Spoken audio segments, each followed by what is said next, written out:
Hello साथियों, सभी साथियों का हमारे YouTube channel excellent classes Ajmer पर आपका स्वागत करता हूं। प्यार साथियों, रीट परीक्षा की दृष्टि से हिंदी शिक्षण के वन लाइनर क्वेश्चन इस वीडियो में आने वाले हैं। तो रीट 2025 में हिंदी शिक्षण वीडियो के लगभग 15 प्रश्न आपसे पूछे जाते हैं और इन 15 प्रश्नों को आप आसानी से हल कर सकते हैं। यहाँ पर हिंदी शिक्षण विधियाँ अति महत्वपूर्ण होती है क्योंकि इन्हीं की वजह से आप अन्य भाषा की विधियों का आसानी से अध्ययन कर पाते हैं। शुरुआत करते हैं हम पहले वन लाइनर अध्ययन से।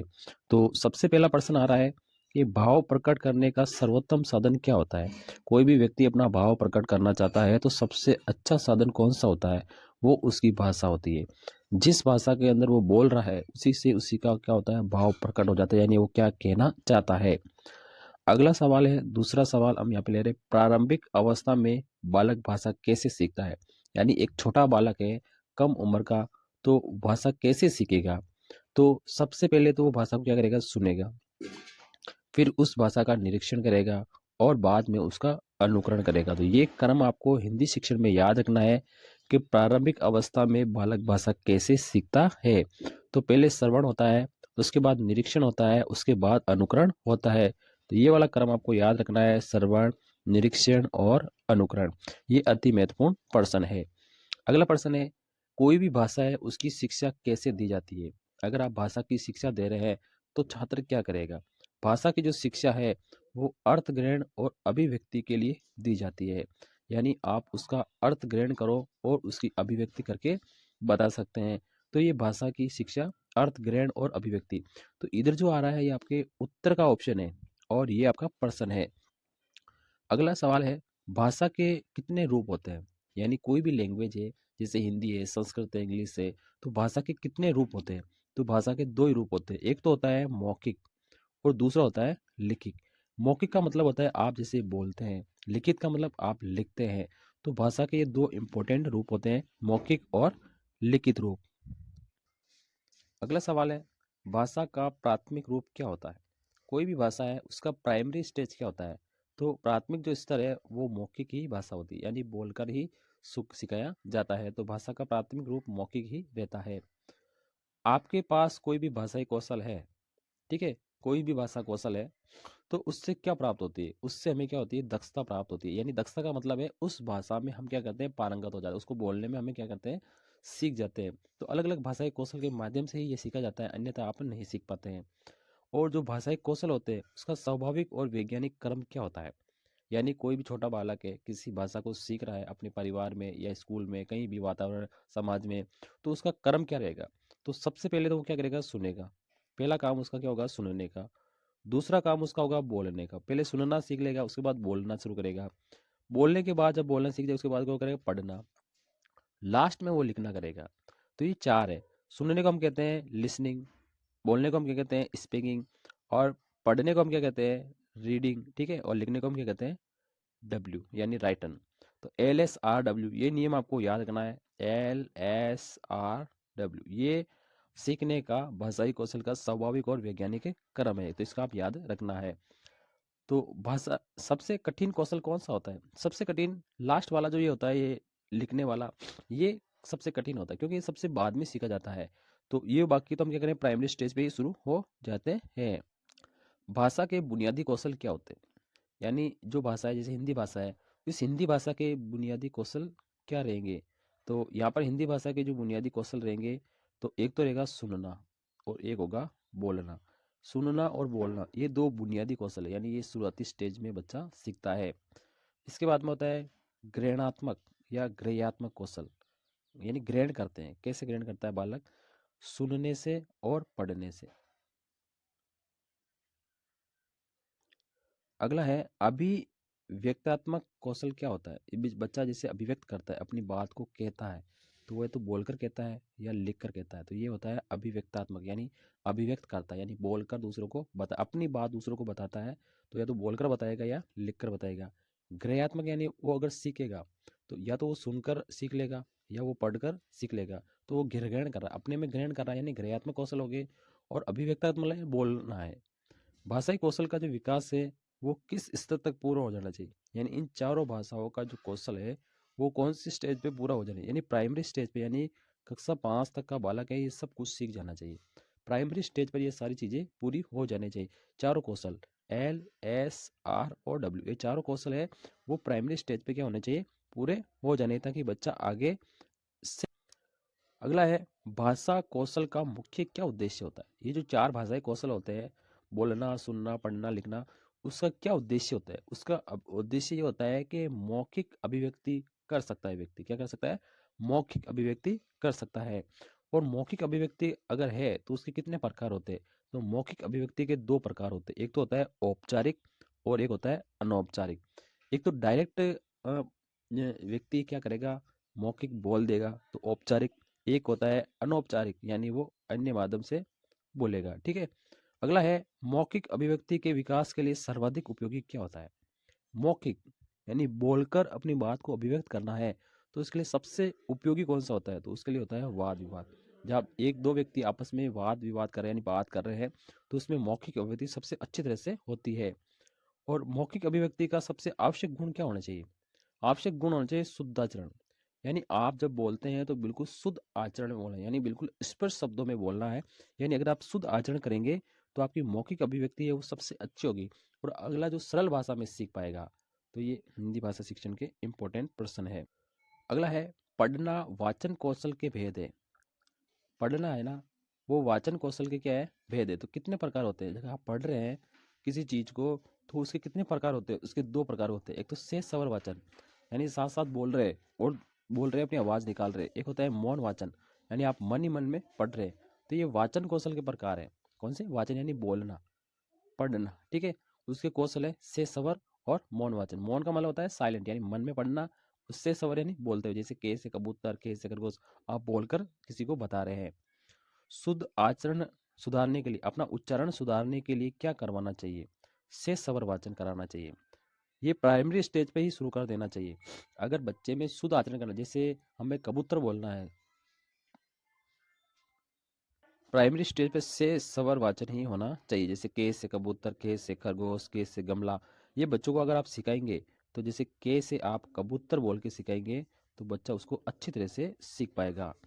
आदर्श वाचन किया जाता है। आदर्श वाचन कौन करता है, आदर्श वाचन अध्यापक करता है। यानी अध्यापक क्लास में क्या करता है, बोलता है, तो वो उसका क्या होता है, आदर्श वाचन होता है। और छात्र उसका क्या करते हैं, अनुकरण करते हैं। यानी छात्र उसको सुनते हैं और फिर अपना उसका अर्थ ग्रहण करके सीखते जाते हैं। तो आदर्श वाचन किसके द्वारा किया जाता है, अध्यापक के द्वारा किया जाता है। और छात्र उसका क्या करते हैं, उसका अनुकरण करते हैं, यानी उसे क्या करते हैं, ग्रहण करते हैं। तो ये आदर्श वाचन होगा। जब भी ऑप्शन आए तो आप आदर्श वाचन पे क्लिक करेंगे। अगला है शेष सवर वाचन के कितने प्रकार होते हैं। शेष सवर वाचन के कितने प्रकार होते हैं, तो शेष सवर वाचन के 3 प्रकार होते हैं। एक तो होता है आदर्श वाचन, एक होता है अनुकरण वाचन और एक होता है समवेत वाचन। तो ये शेष सवर के 3 प्रकार है, ये आपको याद रखना है।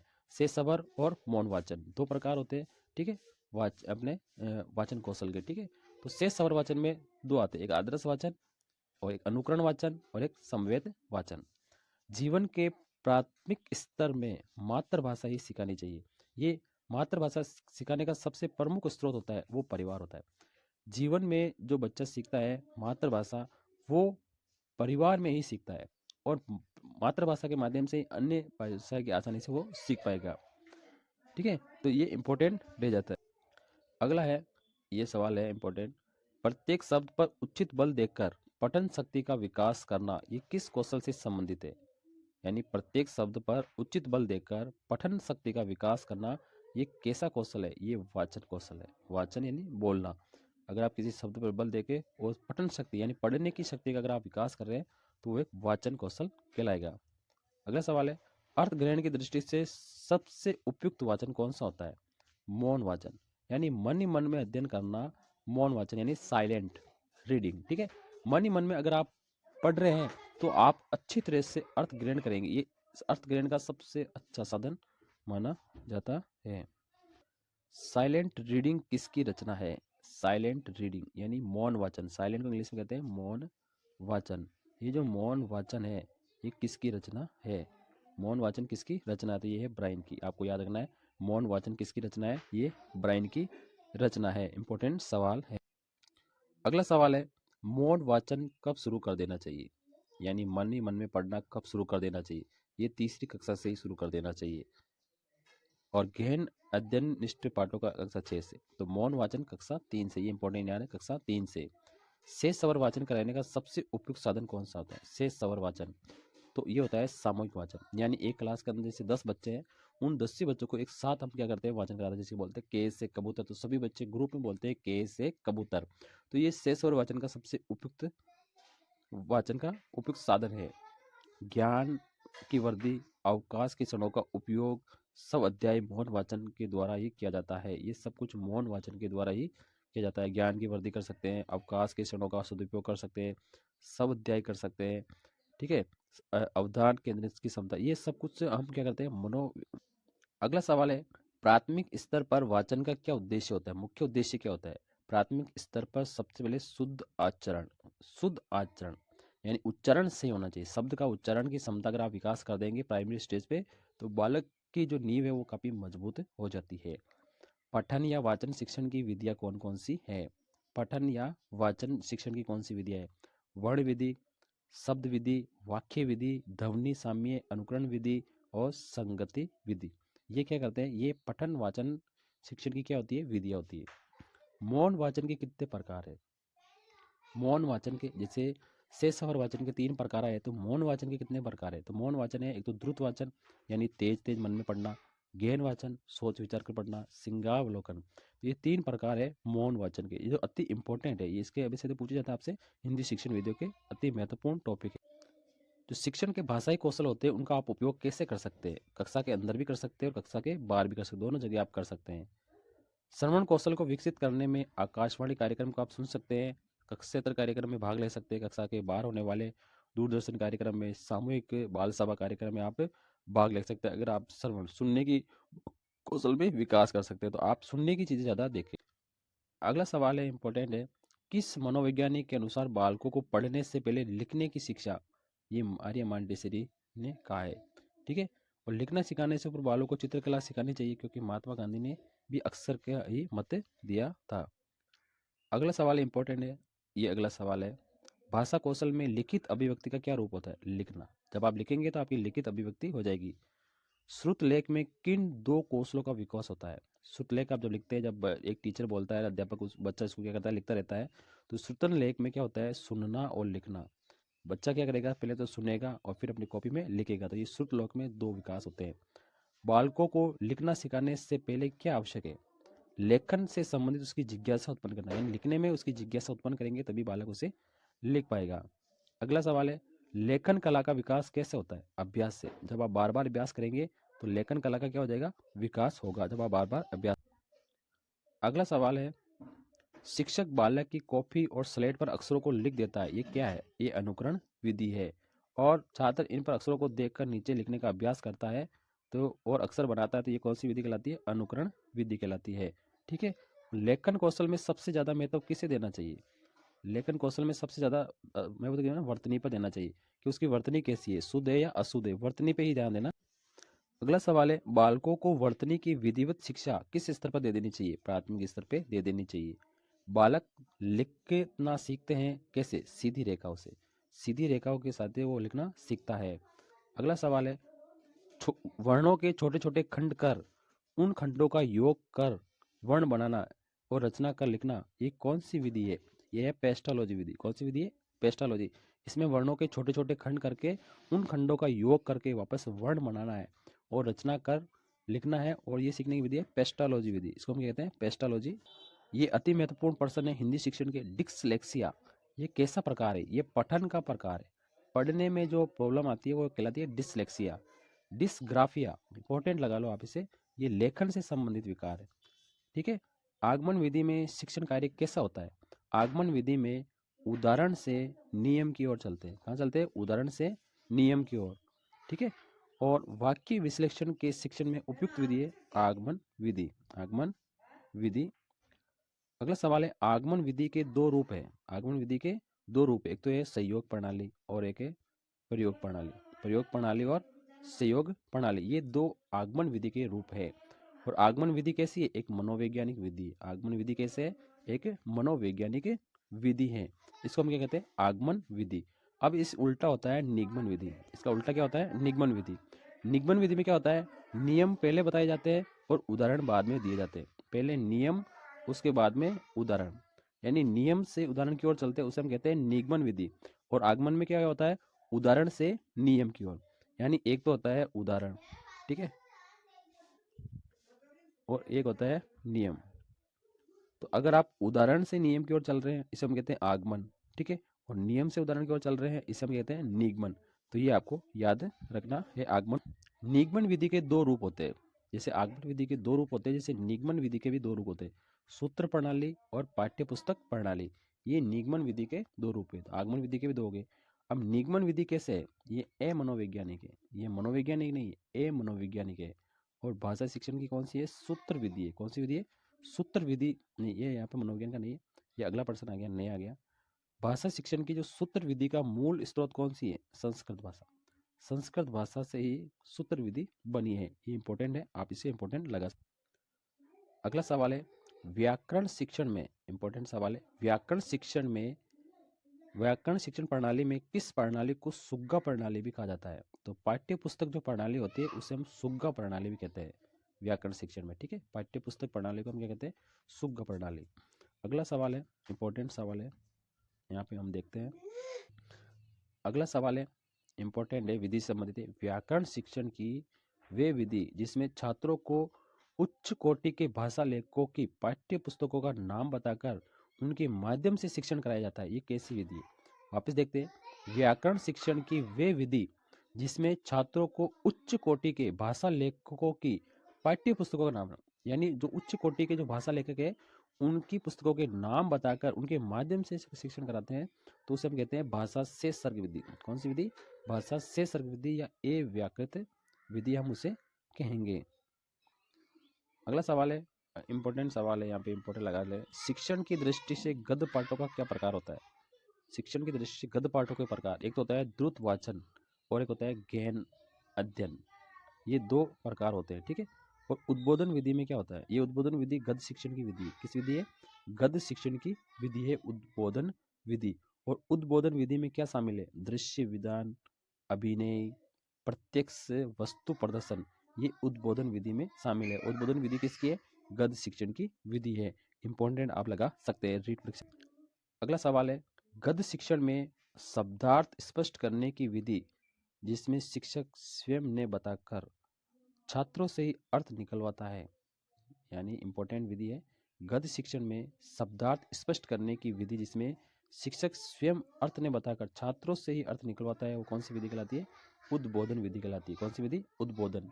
और कविता शिक्षण का मुख्य उद्देश्य कौन सा होता है? कविता शिक्षण का मुख्य उद्देश्य होता है रसानुभक्ति। क्या होती है? रसानुभक्ति। अगला सवाल है, कविता शिक्षण की किस विधि को प्रश्नोत्तर विधि भी कहा जाता है? प्रश्नोत्तर प्रणाली भी कहा जाता है।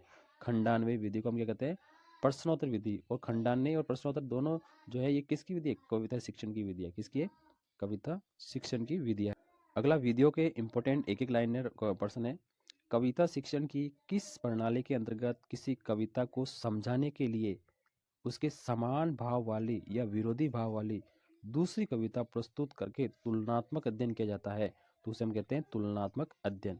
यानी एक कविता वैसी की वैसी समान भाव वाली या विपरीत भाव वाली कविता को साथ साथ करके पढ़ाते हैं, उसे हम कहते हैं तुलना विधि। और अगला है, किस विधि में शिक्षक कथावाचक का स्थान ग्रहण करते हुए प्रसंग की व्याख्या करता है, वो कहलाती है व्यास विधि। कौन सी विधि है? व्यास विधि। यानी कथावाचक का स्थान ग्रहण करके प्रसंग की व्याख्या करता है व्यास विधि। अगला है, किस विधि में अध्यापक स्वयं ही नाटक का क्या करता है? वाचन करता है, तथा उसके वाचिक अभिनय में पात्रों के अनुकूल ही भाषा में उतार चढ़ाव होता है, ये होती है आदर्श नाट्य विधि। आदर्श नाट्य विधि। कौन सी विधि होती है? आदर्श नाट्य विधि। अगला है, रंगमंच अभिनय कैसी विधि है? ये एक नाटक की विधि है, ठीक है, इसे आप याद कर सकते हैं। अगला है, नाटक शिक्षण की वे विधि जिसमें छात्र कक्ष में नाटक के पात्रों में संवादों का वाचिक अभिनय करते हुए उसे हम कहते हैं कक्षा अभिनय। और किस पथ प्रदर्शक विधि भी कहते हैं? मंत्रणा विधि को हम क्या कहते हैं? पथ प्रदर्शक विधि भी कहते हैं। और पंचपदीय विधि किसने दी है? ये हडभट्ट ने दी है। पंचपदीय विधि किसने दी है? हडभट्ट ने दी है। अगला सवाल है, संघटना परक जो विधि है उसका दूसरा नाम क्या है? सेना विधि। और संश्लेषण विधि में सीखने की प्रक्रिया क्या होती है? पहले वर्ण, उसके बाद शब्द, उसके बाद वाक्य। पहले वर्ण, फिर शब्द और फिर रचना के कितने भेद होते हैं? तो यहाँ पर रचना के दो भेद होते हैं। एक भेद होता है मौखिक और एक भेद होता है लिखित। यानी रचना के दो भेद होते हैं। अगर आपके प्रश्न में ऑप्शन आएंगे कि रचना के कितने भेद होते हैं, तो आपके ऑप्शन ए में 2, 4, 6, 3, तो आपको दो पर आपको ऑप्शन को राइट करना है। अगला है रचना शिक्षण में चित्र वर्णन की जो विधि है वो सबसे उपयुक्त विधि मानी जाती है। रचना शिक्षण में चित्र वर्णन, अब बच्चा सबसे पहले जो सीखता है वो चित्र के माध्यम से ही सीखना प्रारंभ करता है। तो चित्र वर्णन जो विधि है वो रचना शिक्षण की एक इंपॉर्टेंट विधि है। अब रचना के लिए अनुकरण विधि भी उपयुक्त होती है। ये कब? रचना में अनुकरण विधि कब उपयुक्त होती है? तो ये प्राइमरी स्तर पर सबसे इंपॉर्टेंट होती है। जैसे कि कक्षा 1 से लेकर 5 तक के बालक को अगर आप पढ़ा रहे हैं तो वहां पर बच्चा क्या करेगा? शिक्षक का अनुकरण करेगा। तो रचना शिक्षण में जो अनुकरण विधि है वो भी सबसे उपयुक्त है प्राइमरी लेवल पर, तो आपको ये याद रखना है। अगला क्वेश्चन है, लेखन तथा उच्चारण के लिए अनुकरण विधि उपयोगी है कब? लेखन के लिए और उच्चारण के लिए जो अनुकरण विधि है वो सबसे उपयोगी है कौन से स्तर पे? प्राइमरी स्तर पे। यानी प्राइमरी स्टेज पे अगर आप उच्चारण और लेखन में अगर आप अच्छी तरह से सुधार करना चाहते हैं विद्यार्थियों में, तो आप अनुकरण विधि का यूज कर सकते हैं। तो प्राइमरी लेवल पर अनुकरण विधि सबसे बेस्ट मानी जाती है। चलते हैं अगले सवाल की ओर। द्वितीय भाषा शिक्षण की तुलनात्मक जो विधि होती है, द्वितीय भाषा शिक्षण में तुलनात्मक विधि, जैसे दो चीजों में तुलना करके हम अध्ययन करते हैं, तो उसे अन्य किस नाम से भी जाना जाता है? तो उसे व्यतिरेकी विधि है, उससे भी जाना जाता है। यानी तुलनात्मक विधि का दूसरा नाम है व्यतिरेकी विधि। अगला सवाल है, इसमें यहाँ पर ये एक परिभाषा है जो यहाँ पे लिखी गई है। इसमें कहा गया है कि नवीन शिक्षण प्रणालियों में प्रोजेक्ट पद्धति के व्यापक प्रयोग का जो श्रेय है वो किससे दिया जाता है? नवीन शिक्षण प्रणालियों में, यानी हिंदी भाषा में नवीन शिक्षक प्रणालियाँ जो हम प्रयोग करते हैं उसमें इंपॉर्टेंट पद्धति होती है प्रोजेक्ट विधि, ठीक है। और प्रोजेक्ट विधि को हम प्रयोजना विधि भी कहते हैं। उसका प्रयोग करने का श्रेय किसे जाता है? तो ये जॉन डीवी और किलपेट्रिक को जाता है, क्योंकि योजना विधि के जो प्रतिपादक है वो किलपेट्रिक है और किलपेट्रिक ही को ही इसका श्रेय दिया जाता है। अगला क्वेश्चन है यहाँ पर, प्रोजेक्ट विधि में शिक्षा प्रदान की जाती है कौन सी? प्रोजेक्ट विधि में कैसी शिक्षा दी जाती है? तो जीवनोपयोगी जो शिक्षा है वो प्रोजेक्ट विधि में दी जाती है। यानी छात्र के जीवन में उपयोग आने वाली जो शिक्षा है वो प्रोजेक्ट विधि में दी जाती है। अगला वन लाइनर और अति महत्वपूर्ण प्रश्न है, जो ज्ञानेंद्रियों पर आधारित शिक्षा दी जाती है बालकों को। शिक्षण विधियों में ज्ञानेंद्रियों की शिक्षा पर सबसे अधिक बल देने वाली विधि कौन सी है? ज्ञानेंद्रिय, ज्ञानेंद्रिय का मतलब है जैसे आंख, एक आपकी आंख हो गई, आपके कान, ठीक है, और जैसे नाक। तो इन ज्ञानेंद्रियों के द्वारा जो शिक्षा दी जाती है वो कौन सी विधि है? तो वो है मॉन्टेसरी पद्धति। कौन सी पद्धति है? मॉन्टेसरी पद्धति, जो ज्ञानेंद्रियों के माध्यम से शिक्षा देने पर सबसे ज्यादा बल देती है। तो इससे बच्चा क्या होता है? ज्यादा सीखता है। अगला है, अभिकर्मित अनुदेशन विधि का जो सिद्धांत है उसे और किस सिद्धांत के नाम से जाना जाता है? जो अभिकर्मित अनुदेशन सिद्धांत जो स्किनर ने दिया है उसे सब गति का सिद्धांत, सब यानी अपनी गति से ही बालक क्या करता है? सीखता है। तो उसे हम कहते हैं सब गति का सिद्धांत। तो इसका दूसरा नाम क्या है? अभिकर्मित अनुदेशन, ठीक है। अगला जो इंपॉर्टेंट सवाल है यहाँ पे, किंडरगार्टन पद्धति किसने दी है?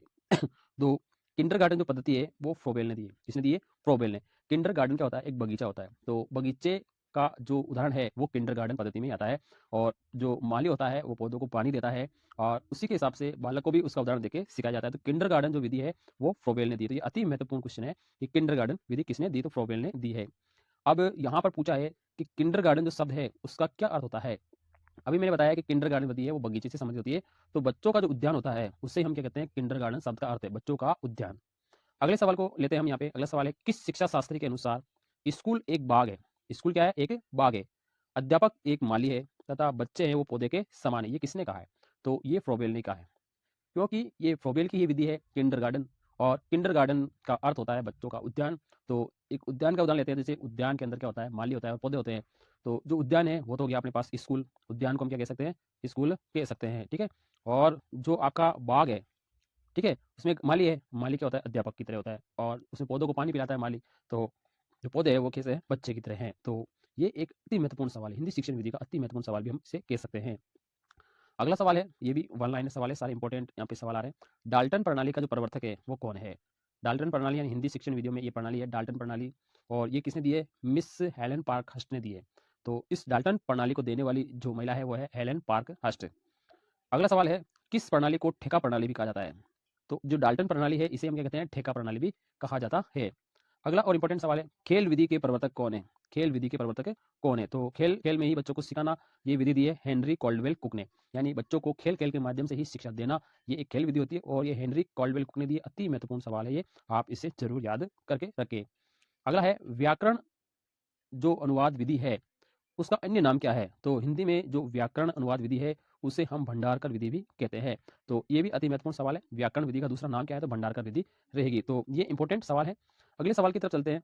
व्याकरण अनुवाद जो विधि है जिसका नाम भंडारकर विधि भी है, उसका प्रवर्तक कौन है? तो ये गोपाल भंडारकर है। कौन है? गोपाल भंडारकर।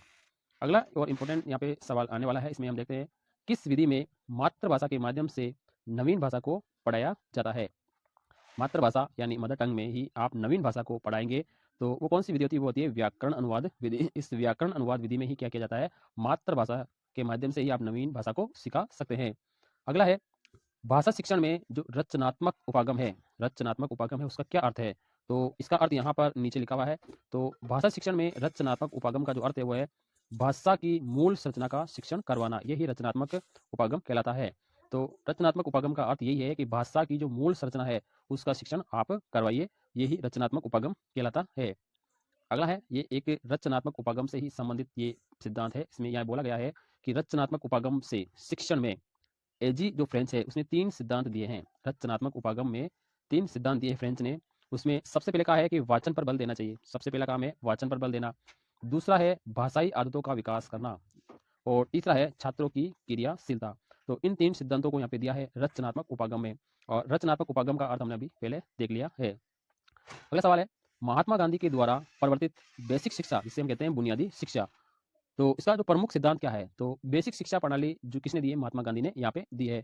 और इसमें क्या है? इसमें मातृभाषा के माध्यम से ही शिक्षा प्रदान की जाती है। तो आपको बेसिक शिक्षा के बारे में पूछे कि ये सिद्धांत क्या काम आता है, तो ये मातृभाषा के माध्यम से क्या करता है? शिक्षा प्रदान करता है। अब अगला सवाल है, ये भी इंपॉर्टेंट सवाल है, पाठ्य पुस्तक के बाह्य गुण कौन से होते हैं? जैसे आपके पास एक किताब है और इस किताब को जब आप देखते हैं बाहर की तरफ से, तो इसके क्या कहलाते हैं? बाह्य गुण।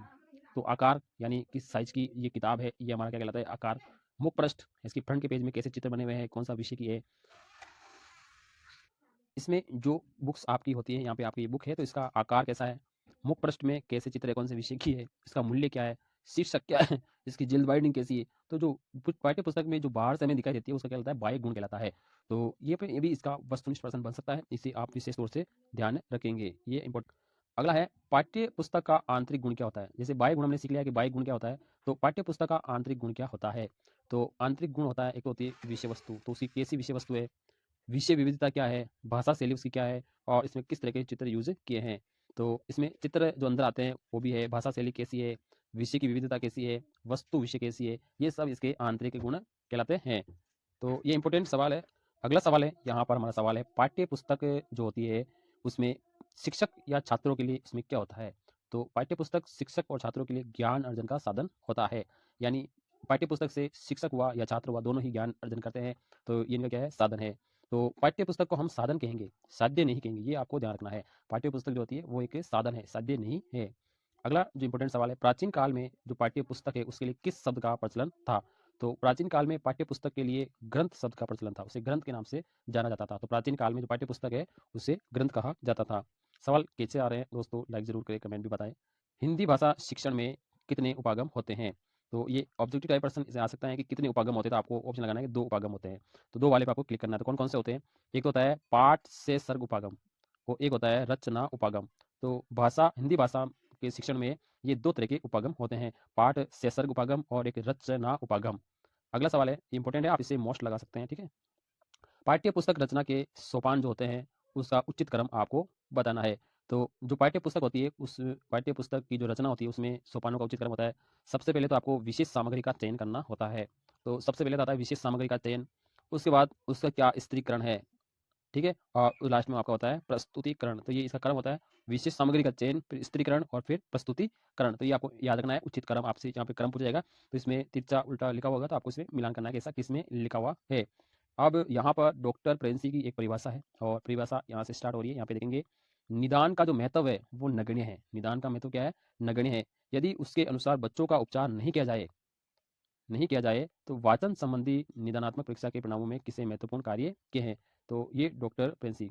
तो यहाँ पर थोड़ा सा मिस्टेक हो गया, यहाँ पे थोड़ा हम ध्यान देंगे। यहाँ पर ये पर्सन अलग है और ये पर्सन अलग है। तो हमने इसको परिभाषा देख लिया था। परिभाषा नहीं, निदान का महत्व नगण्य है। निदान का महत्व नगण्य है। क्यों? इसका उत्तर है कि उसके अनुसार बच्चों का उपचार नहीं किया जा सकता है। निदान का नगण्य मतलब यह है कि निदान में हम क्या करते हैं, बच्चों का उपचार नहीं कर सकते हैं, यानी उसके अधिगम में जो कठिनाइयाँ आ रही है उसका हम क्या करते हैं, उपचार नहीं करते हैं। तो निदान का ये नगण्य महत्व होता है। अगला ये है, दूसरा प्रश्न है, वाचन संबंधी जो निदानात्मक परीक्षण है या परीक्षा है उसके परिणामों में किसने महत्वपूर्ण कार्य किए हैं? सबसे अच्छा कार्य किसने किया है वाचन संबंधी निदानात्मक परीक्षा में? तो डॉक्टर प्रेंसी ने किए। किसने किए? डॉक्टर प्रेंसी ने। तो ये भी इंपॉर्टेंट यहाँ पर देखा जाएगा। अगली यहाँ पर लिखा है, इसमें देखेंगे अगला प्रश्न है, वाचन की निदानात्मक परीक्षा में यांत्रिक यथार्थता को मापने के लिए बेलार्ड की परीक्षा में कितने सामान्य शब्द है जिनको पढ़ने के लिए 1 मिनट का समय निर्धारित किया गया है? बेलार्ड की परीक्षा है, उसमें कितने शब्द पढ़ने हैं 1 मिनट में? तो 158 शब्द आपको उसमें 1 मिनट में पढ़ने होते हैं। अगला और इम्पोर्टेंट सवाल यहाँ पर आ रहा है, यह है, कक्षा स्तर के अनुरूप प्रगति नहीं करने वाले विद्यार्थियों को किस शिक्षण की आवश्यकता होती है? कक्षा में स्तर के अनुरूप प्रगति नहीं करने वाले विद्यार्थियों को किस शिक्षण की आवश्यकता होती है? तो उसे उपचारात्मक शिक्षण की आवश्यकता होती है। कक्षा स्तर के अनुसार, जैसे 2 बच्चे हैं या एक कक्षा में 10 बच्चे हैं, तो 10 बच्चों में से कोई एक बच्चा ऐसा है जो बाकी 9 बच्चों के अनुसार प्रगति नहीं कर रहा है, तो उसे उपचारात्मक शिक्षण की आवश्यकता होगी। अगला है निदान और उपचार। निदान और उपचार जो शब्द है वो कहाँ से लिए गए हैं? तो ये चिकित्सा शास्त्र से लिए गए हैं। निदान और उपचार दोनों शब्द है वो चिकित्सा क्षेत्र से यहाँ पे लिए गए हैं, यानी चिकित्सा शास्त्र से यहाँ पर लिए गए हैं। अगला सवाल है, चिकित्सात्मक अध्ययन को हम क्या कहते हैं? उसे हम कहते हैं उपचारात्मक शिक्षण। दो तरह के शिक्षण होते हैं, उपचारात्मक और निदानात्मक। तो अगला है, उपचारात्मक शिक्षण में क्या किया जाता है? ठीक है, उपचारात्मक जो शिक्षण होता है उसमें क्या बात होती है? तो अध्ययन संबंधी जो कठिनाई है उस कठिनाइयों को दूर करते हुए शिक्षण कराना। कोई भी कठिनाई आ रही है अधिगम में यानी सीखने में, तो उस कठिनाइयों को दूर करते हुए शिक्षण कराना ही उपचारात्मक शिक्षण कहलाता है। हिंदी भाषा की एक अति महत्वपूर्ण परिभाषा आ रही है। परिभाषा में लिखा है, भाषा में निदानात्मक परीक्षण वे परीक्षण है जिसके द्वारा अनुसंधानकर्ता छात्र के भाषागत दोषों को खोजता है जो अपने स्कूल के विषय में सामान्य प्रगति नहीं करते हैं। ये कथन किस मनोवैज्ञानिक ने कहा है? तो ये कहा है सोनेल ने। तो ये एक इंपॉर्टेंट परिभाषा है हिंदी शिक्षण की। अगला है, उपचारात्मक शिक्षण में व्यवहार कैसा होना चाहिए? उपचारात्मक जो शिक्षण होता है उसमें किस तरह का व्यवहार होना चाहिए? तो सहानुभूतिपूर्ण जो व्यवहार है वो होना चाहिए। अब मूल्यांकन से संबंधित प्रश्न आ रहे हैं जो कि अति महत्वपूर्ण रहते हैं हिंदी शिक्षण में। एक अच्छे मूल्यांकन की कौन कौन सी विशेषताएं होती है? तो ये तो समझ लो इसमें से एक प्रश्न आपका पक्का है। सबसे पहले होती है वैधता, उसके बाद वस्तुनिष्ठता, व्यापकता, विश्वसनीयता, व्यावहारिकता, विभेदकारिता, उपयोगिता और स्पष्टता। तो ये अच्छे मूल्यांकन की विशेषता है, आपको इन सभी को याद करना है। अगला है, शैक्षिक मूल्यांकन के कितने उद्देश्य होते हैं? शैक्षिक मूल्यांकन के कितने उद्देश्य होते हैं? तो इसके 3 उद्देश्य होते हैं। पहला ज्ञानात्मक, दूसरा भावात्मक, तीसरा क्रियात्मक। ये शैक्षिक मूल्यांकन के उद्देश्य होते हैं, ये आपको याद करने हैं। अगला है, मूल्यांकन प्रक्रिया को त्रिमुखी बताकर त्रिकोण के रूप में किसने प्रस्तुत किया है? मूल्यांकन प्रक्रिया को त्रिमुखी बताकर त्रिकोण में किसने प्रस्तुत किया है? तो ये कहा है B.S. ब्लूम ने।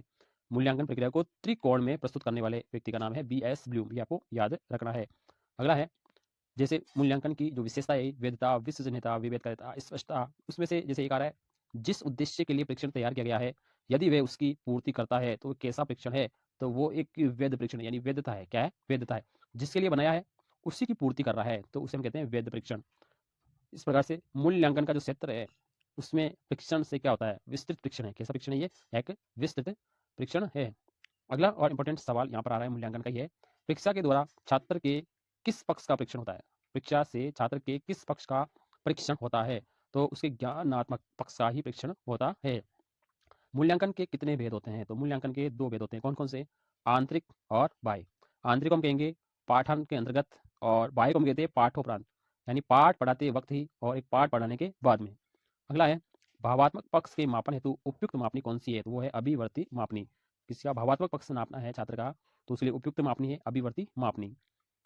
विचारों की अच्छी अभिव्यक्ति किस प्रकार के प्रश्नों में हो सकती है? एक बालक जब परीक्षा देता है तो उस बालक के विचारों की जो अच्छी अभिव्यक्ति है वो किस प्रकार के प्रश्नों में हो सकती है? तो अच्छी अभिव्यक्ति केवल निदानात्मक प्रश्नों में ही हो सकती है, यानी लंबे क्वेश्चनों को जब वो सोल्व लिखता है तो उसमें उसकी विचारों की अच्छी अभिव्यक्ति उसमें होती है। अगला है, लिखित परीक्षा के कितने भेद होते हैं? लिखित परीक्षा के कितने भेद होते हैं? तो लिखित परीक्षा के 2 ही भेद होते हैं, एक होता है निबंधात्मक और एक होता है वस्तुनिष्ठ। तो ये 2 ही प्रकार होते हैं इसके लिखित परीक्षा के।